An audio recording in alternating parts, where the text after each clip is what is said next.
some ways, at some point in your life, everybody can be a lost rider.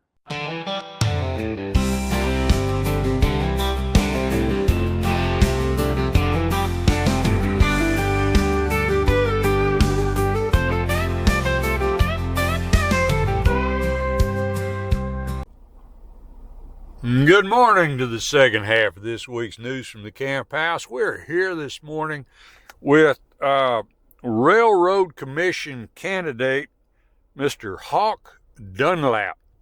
And he's explaining to us, his point of view on why he's running, what he hopes to accomplish, what needs to be done in Texas. And we're primarily talking about the reinjection. Now, this is something we've talked about on this program before, that a lot of people look at some of this stuff, frack water, whatnot, and out of sight and out of mind, so they re-inject it. Well, what happens in some place like the Permian Basin where you re-inject this frack water over a long period of time? What we heard earlier in the first half was, it brings some of these wells back to life when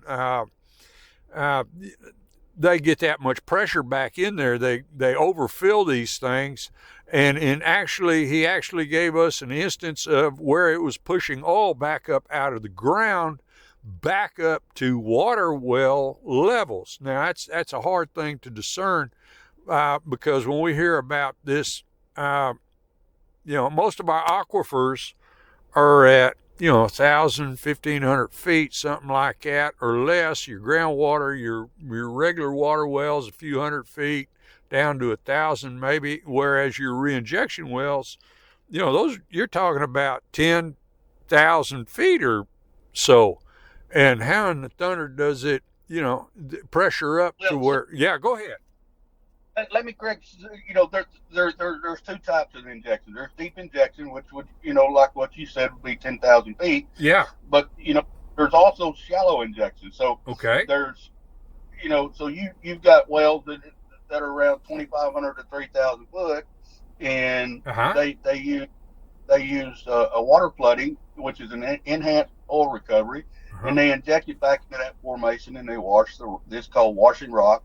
And it's supposed to push the oil to the more productive wells, so you can maintain some formation pressure and increase your production.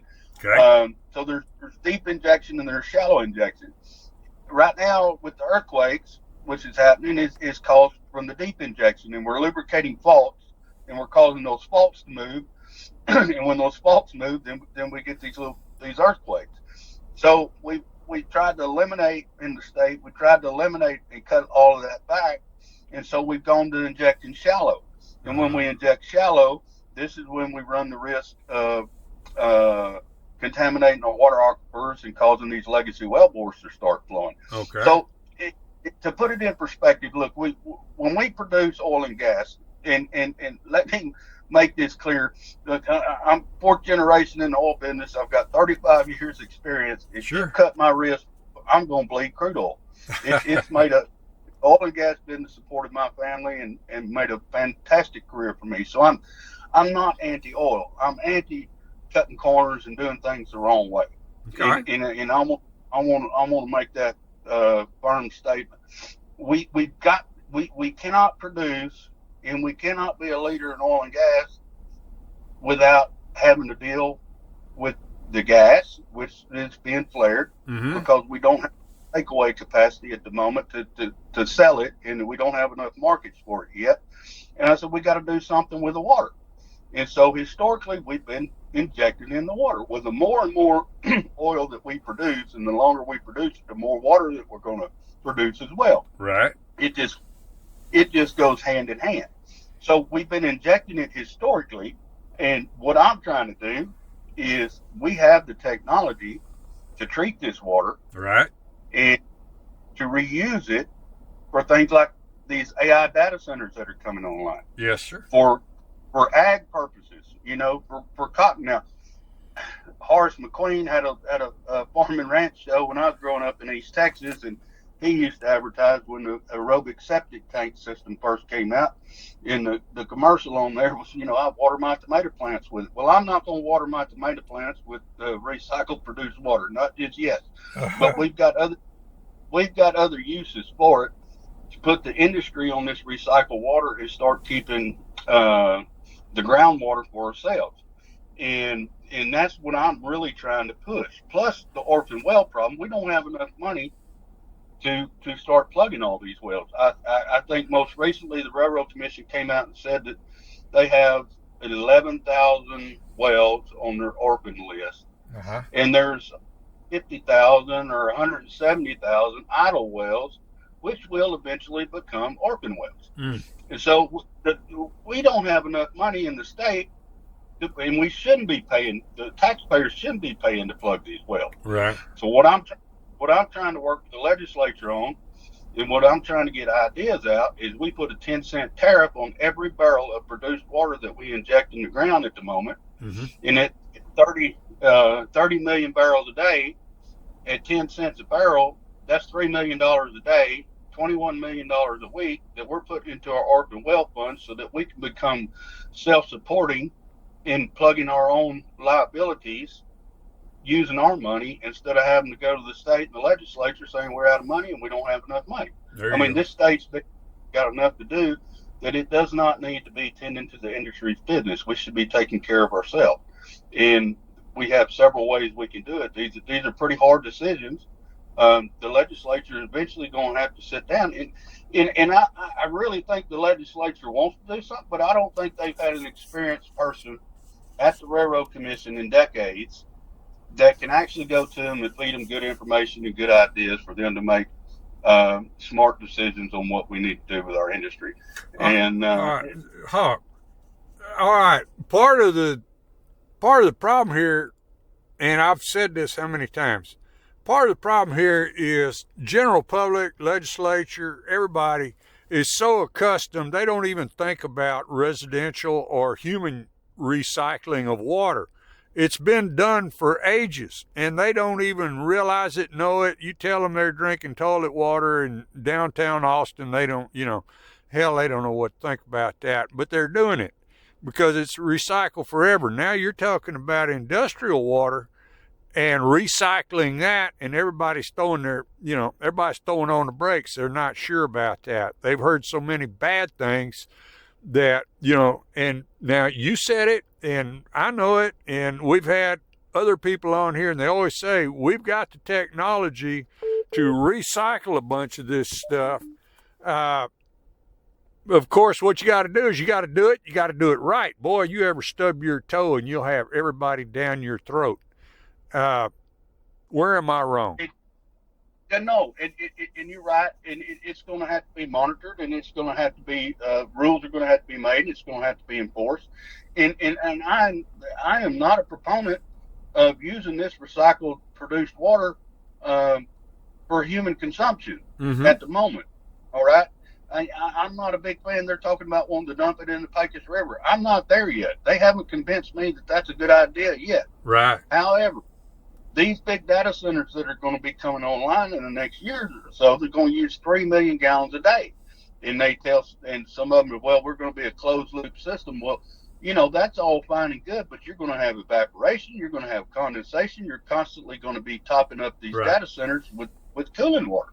And so just because you take 3 million off the bat, that doesn't mean that's all the water you're going to be using.